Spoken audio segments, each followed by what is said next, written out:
Hello friends, welcome to my channel competitive English with প্রাইমাইটেড। তো বন্ধুরা, আগামীকাল 1 মার্চ। তো আমরা জানি 2022 যে টেট পাস, তো তাদের পক্ষ থেকে এক কলকাতা অভিযানের একটা ডাক কিন্তু দেওয়া হয়েছে। তো দীর্ঘদিন ধরে এই যে 2022 টেট পাস, তো তোমরা যারা টেট পাস করে বসে আছো, তো তোমাদের কিন্তু বিভিন্ন তালবাহানা করে যে নিয়োগ, তো সেটা কিন্তু দেওয়া হচ্ছে না। তো একের পর এক আহ, বর্তমান সময়ে যেটা দেখতে পাচ্ছি সেটা হলো ওবিসি একটা বড় অন্তরায় হয়ে দাঁড়িয়েছে নিয়োগের ক্ষেত্রে। তবে এই যে ওবিসি মামলাটা, তো এখানেও যেন রাজ্যের যেন হস্তক্ষেপ থাকে এবং তারা সঠিক ওয়েতে যেন এই ওবিসি সমস্যার সমাধান করে খুব দ্রুত নিয়োগ করতে পারে। তো সেই দাবিতেই কিন্তু মূলত আগামীকাল যে আন্দোলন, তো সেটা কিন্তু সংগঠিত হতে চলেছে। তো দেখো, এখানে যেটা বলবো, তো সেটা হলো, এটা শুধুমাত্র যে 2022 টেট পাস বা টেট পাস যারা, তারা কিন্তু না, এটা কিন্তু একদম আম, পুরো বেকার, একদম মানে বেকার যারা রয়েছে বিভিন্ন স্তর থেকে, শুধুমাত্র টেটের ক্ষেত্রে না। দেখো, আমি বিষয়টা বলি। মুখ্যমন্ত্রীর হাতে 10 লক্ষ শূন্যপদ, রাজ্য বাজেটে নিয়োগের ঘোষণা কোথায়? এটা হলো প্রথম পয়েন্ট রয়েছে। কারণ মুখ্যমন্ত্রী সবসময় কিন্তু বলেন, প্রেস কনফারেন্স হলেই উনি বলেন, বিভিন্ন জায়গাতে গিয়ে উনি এই কথাটা উল্লেখ করেন যে তার হাতে শূন্যপদ রয়েছে। কিন্তু শূন্যপদ থাকলেও এত বড় বাজেট গেল, রাজ্য বাজেট, তো সেখানে কিন্তু কোনো প্রকার নিয়োগের আহ, ব্যাপারে কিন্তু কোনো কিছু শোনা গেল না। তো দ্রুত সুস্থভাবে ওবিসি মামলা শুনানি করিয়ে রাজ্যের 10 লক্ষ শূন্যপদে নিয়োগ বিজ্ঞপ্তি প্রকাশ করার দাবিতে রাজ্যের সকল চাকরি প্রার্থীদের যৌথ বিক্ষোভ কর্মসূচি। দেখো, রাজ্যের শুধুমাত্র কিন্তু টেট ক্যান্ডিডেট যারা আছে তারা না, এখানে কিন্তু সব ধরনের সব ডিপার্টমেন্টের যেসব চাকরি প্রার্থী আছে, তো সবাই কিন্তু এখানে উপস্থিত হবে, জমায়েত করবে, সেই বিষয়টাই কিন্তু বলা হয়েছে।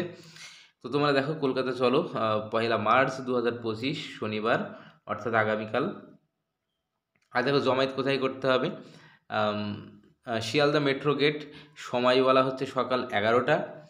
আর এখানে দেখো কাদের পক্ষ থেকে এই বিষয়টা কিন্তু বলা হচ্ছে, আয়োজন করা হচ্ছে, অর্গানাইজ করা হচ্ছে। দেখো, 2022 প্রাথমিক টেট পাস ডিএলএড ঐক্য মঞ্চ, এছাড়া ডব্লিউবিপি কেপি পরীক্ষার্থী যৌথ মঞ্চ, এছাড়া পিএসসি দুর্নীতিমুক্ত মঞ্চ।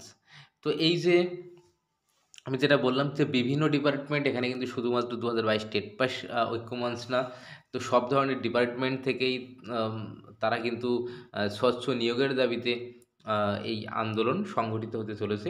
আর নিচে দেখো 4টে মোবাইল নম্বর এখানে দেওয়া আছে। তো তোমরা যারা যারা যাবে, যারা যারা বলতে সবাইকেই কিন্তু এখানে পার্টিসিপেট করতে হবে। সবার সম্মিলিত প্রয়াস যদি এখানে থাকে, তবেই কিন্তু এটা কিন্তু একটা সফলতার দিকে যাবে। তো এখানে দেখো 4টে কন্ট্যাক্ট নাম্বার রয়েছে। তো তোমরা এখানে তো এই নম্বরগুলো তোমরা নোট করে নিতে পারো। তো তোমাদের সুবিধার্থে কিভাবে কি যোগাযোগ করবে, যারা হয়তো নতুন তারা কিভাবে যাবে, তো এই তো তোমাদের সঠিক যোগাযোগের স্বার্থে এই নম্বরগুলো কিন্তু তোমাদের কাজে লাগবে। তো যাই হোক, তো বিশেষ করে আমি যেটা বলতে চাইবো, যে 2022 টেট পাস প্রার্থী তোমরা যারা রয়েছে, তো তোমরা নিজেরাও জানো তোমরা কবে থেকে টেট পাস করে বসে রয়েছো। তো আমি এই মুহূর্তে অবশ্যই বলবো, যদি নিয়োগ পেতে হয়, তাহলে আগামীকাল কিন্তু অবশ্যই কলকাতার বুকে নিজের দাবি আদায়ের জন্য অবশ্যই আন্দোলনে পা মেলাতে হবে। তাছাড়া কিন্তু আর কোনো অপশান নেই। তো সামনেই ভোট রয়েছে, 2026-এর বিধানসভা ভোট। তো তার আগেই নিয়োগ অবশ্যই করাতেই হবে। কারণ আমরা যেটা দেখতে পাচ্ছি, কোনো কিছু ছাড়াই কিন্তু বিপুল ভোটে জয়ী হয়ে যাচ্ছে রাজ্য সরকার। তো এই যে বিষয়টা, তো এই কারণে তাদের মধ্যে এই যে নিয়োগ করার যে প্রবণতা, তো সেটা কিন্তু দিন দিন কমতে বসেছে। তো এটা যেন কন্টিনিউ রাখা যায়, বা নিয়োগটা যেন আরও বেশি মাত্রায় আসে, শুধু একটা ডিপার্টমেন্টে না, টেটের ক্ষেত্রে না, শিক্ষকতা না, অন্যান্য সব ডিপার্টমেন্টে। তো সেই কারণে সবাইকে কিন্তু একজোট হতে হবে। তো আমি এটা চাইবো অবশ্যই, একদম আম, পশ্চিমবঙ্গের প্রত্যেকটা জেলা থেকে যেসব চাকরি প্রার্থীরা রয়েছে বিভিন্ন ডিপার্টমেন্টের, তো তোমরা অবশ্যই সমবেত হও কালকে, হয়ে এই যে একটা বিশাল আকার একটা যে অভিযান, তো এটাকে কিন্তু একটা সাফল্যমণ্ডিত অবশ্যই করতে হবে। তো এটা না করলে কিন্তু আগামী দিন যে খুব একটা ভালো আসছে এটা কিন্তু বলা যাবে না। তো যাই হোক, তো বর্তমানে এই যে ওবিসি যে সমস্যা রয়েছে, এই বাহানা যে দেখাচ্ছে, তো এই বাহানাটা মিটলেই খুব দ্রুত যেন নিয়োগ করা হয়, তো সেই বিষয়ে কিন্তু তৎপর করে তুলতে হবে সরকারকে আন্দোলনের মাধ্যমে। তাছাড়া অবশ্যই টেটের ক্ষেত্রে রয়েছে পর্ষদ। তো যাই হোক, তো সব কিছুর পিছনেই রয়েছে রাজ্য সরকার। তো রাজ্য সরকার তৎপর হলে কিন্তু সব কিছুই ঠিকঠাক হবে। তো যাই হোক, সবাই ঝাঁপিয়ে পড়ো আগামীকাল, নিজের নিজের দাবি তোমরা ছিনিয়ে নাও। তো এখানে কিন্তু শুধুমাত্র নিজের মানে এমন না যে রাম তো যাচ্ছে তাহলে আমি কেন যাব। রাম শ্যাম সবাইকেই যেতে হবে, কারণ আমার কাজ আমাকেই করতে হবে। আমার কাজ তো আর অন্য একজন করে দেবে না। অন্য একজন, আমার বন্ধু যাচ্ছে মানে আমার বন্ধু তো বন্ধুর কাজ করতে যাচ্ছে, তাহলে আমার কাজটা কে করবে? আমার কাজটা তো ডিউ রয়ে যাচ্ছে। তাহলে সবার কাজ যেন সবাই করতে পারে, সবার যেটুকু আন্দোলন সবারটা যেন সবাই করতে পারে, সবার দাবি যেন সবাই ছিনিয়ে নিতে পারে, এই বিষয়টা কিন্তু করতে হবে। তাছাড়া কিন্তু সম্ভব না। এই দেখো, 2022 যে রিক্রুটমেন্ট হলো, 2017 সালে যে টেট পাস, তারা 17 সালে ফর্ম ফিল আপ করেছে। তাদের 17 সালে ফর্ম ফিল আপ, নিয়োগ কবে পেল? 2024 সালে এসে তারা স্কুলে গেল। কতদিন? এই যে দীর্ঘ সময়, এর মাঝে কিন্তু এই 2017 সালের, তোমরা জানো টেট পাস কিন্তু মুষ্টিমেয় করেছিল। তো এরা কিন্তু বিভিন্ন আন্দোলন করেছে, তবে এটা বলার অপেক্ষা রাখে না। তো 2017 থেকে তোমরা কিন্তু আরও অনেক আন্দোলনের যে ঝাঁজ, তো সেটা কিন্তু অনেকটা বেশি।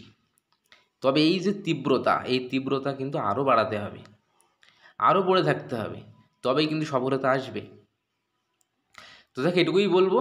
আমি আর ভিডিওটা আর বেশি দীর্ঘায়িত করব না। তো এটুকুই বলবো যে তোমরা আগামীকাল আসো, এসে নিজের নিজের দাবি বুঝে নাও। আচ্ছা, আরেকটা কথা যেটা আমি বলবো, দেখো একটা কথা কিন্তু রয়েছে, বেশ গুরুত্বপূর্ণ একটা কোটেশন: বিনা যুদ্ধে নাহি দিব সুচাগ্র মেদিনী। তো এই যে বিষয়টা, তো এটার মানে আশা করছি তোমরা বুঝতেই পারছো, যে যুদ্ধ না করে সূচের অগ্রভাগে যেটুকু মাটি উঠবে সেটুকু জায়গাও কিন্তু ছাড়া যাবে না। তাহলে ব্যাপারটা বুঝতে পারছো, এই যে লাইনটার গভীরতাটা কতটা? তাহলে তাহলে যেটুকু হবে একদম শেষ বিন্দু পর্যন্ত আমাদের দেখতে হবে। সরকারের মতো চলছে, পর্ষদের মতো, তবে তাদেরকে আমাদের লাইনে কিন্তু নিয়ে আসতে হবে। আর আমরা যেটা জানি, আমাদের রাজ্য সরকার জব্দ হলো একটা জায়গায়, সেটা হলো কি? আন্দোলন। আন্দোলনকেই কিন্তু একমাত্র ভয় পাই। আর বিগত বছরগুলোতেও তোমরা যদি দেখো, যে বিভিন্ন নিয়োগগুলো সেটা কিন্তু আন্দোলনের ফলে এসেছে। 2017 সালের যে ক্যান্ডিডেট, তারাও কিন্তু তীব্র আন্দোলন করলো, একদম পুরো সারা রাত মানে জেগে আন্দোলন করলো, তারপরেই কিন্তু নোটিফিকেশন চলে এলো। তো এই যে বিষয়টা, তো আন্দোলন কিন্তু করতেই হবে। আর এই যে মূল মন্ত্র যেটা বললাম, বিনা যুদ্ধে নাহি দিব সুচাগ্র মেদিনী, এই বিষয়টাকে মনে গেঁথে নাও। এই বিষয়টাকে মনে নিয়েই, এই যে আগুন, এই আগুনটাকে নিয়েই তোমাদের কালকে কিন্তু ঝাঁপাতে হবে। যাই হোক, এটুকুই বলছি, আর বেশি কিছু বলছি না। তো অবশ্যই তোমরা আসো, আর নিয়মিত ভিডিও পেতে আমাদের চ্যানেলের সঙ্গে যুক্ত থাকো। ধন্যবাদ।